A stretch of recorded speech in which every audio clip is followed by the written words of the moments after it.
The race to replace outgoing Prime Minister Justin Trudeau is nearing its end, with just days until the Liberal Party reveals its new leader, someone who will have to face President Donald Trump head-on about this latest round of tariffs. Now, former government House leader and Liberal leadership contender Karina Gould is joining me live now, more with why she believes she is the best person. Ms. Gould, thank you so much for being here. Appreciate it. Thanks for having me again. So the person who wins on Sunday will ultimately go on to become Prime Minister and will be immediately launched into a trade war with the U.S. If you win, will you call an election? Well, first of all, I think we need to be focused on ensuring that we're doing everything we can to defend Canada against this completely unjustified but aggressive trade war that the United States has launched. And so I think the energy of the country needs to be focused in the immediate in defending our economy and defending our sovereignty. Look, we know with Donald Trump that things can change in a matter of minutes, hours, and days. So I'll make the decision that is best for Canada at the time. Prime Minister Justin Trudeau, though, has described this as economic warfare to facilitate the annexation of Canada. That is a history-making statement. Do you not think, given the gravity of the situation, you would need a mandate from all Canadians as opposed to just those in your party?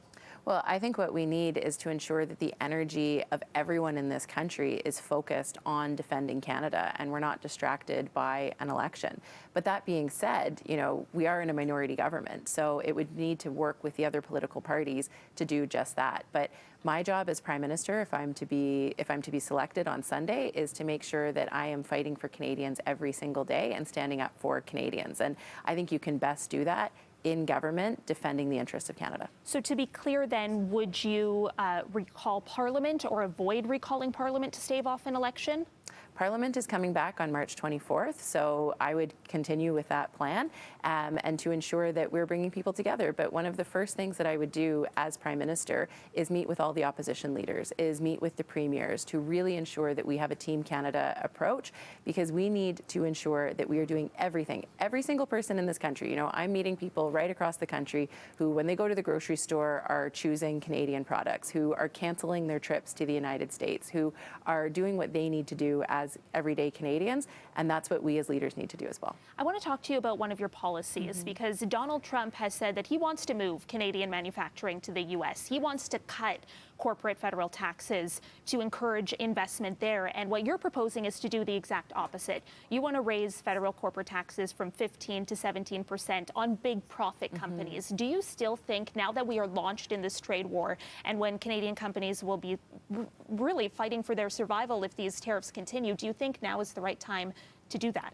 Yeah, still, because these are on the most profitable companies. So these are companies that earn more than $500 million a year in profit, and the corporate tax rate federally in Canada would still be lower than what it is in the United States. But what we also need to do is to make sure that we are fighting fire with fire.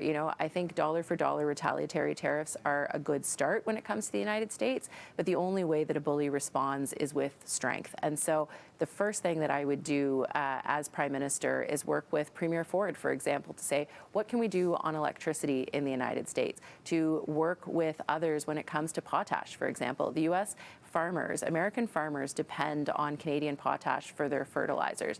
Maybe we halt the exports of fertilizer to the United States. I think we need to have a really strong, really robust response so that Donald Trump and his folks in the White House understand that they don't just need Canada, they depend on us, and this trade war needs to end immediately, because the objective is for these tariffs to be removed and to be taken off the table. Our economy and our sovereignty is not up for negotiation. I have about 1 minute left, so I wanted to ask you very quickly. On Sunday, all available metrics point to Mark Carney running away with this race. How do you convince Liberals in the final days of this campaign that they should vote for you?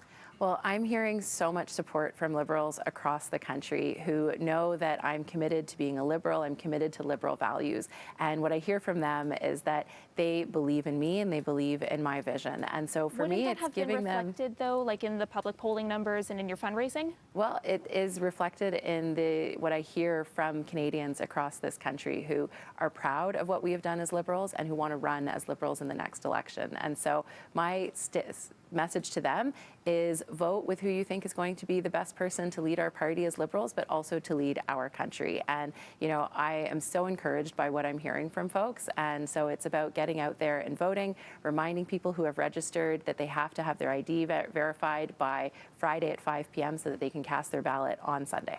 Okay, Karina Gould, I unfortunately have to leave it there. I'm out of time, but thank you so much for making time for the conversation. Thanks for Appreciate having me. you being here. My pleasure. And just to be fully transparent with our audience, we have asked Mark Carney to come on our show for an interview multiple times. His campaign has declined every request. We've also extended an invitation to leadership candidate Chrystia Freeland to appear on the show in these last few days, and her campaign has also declined.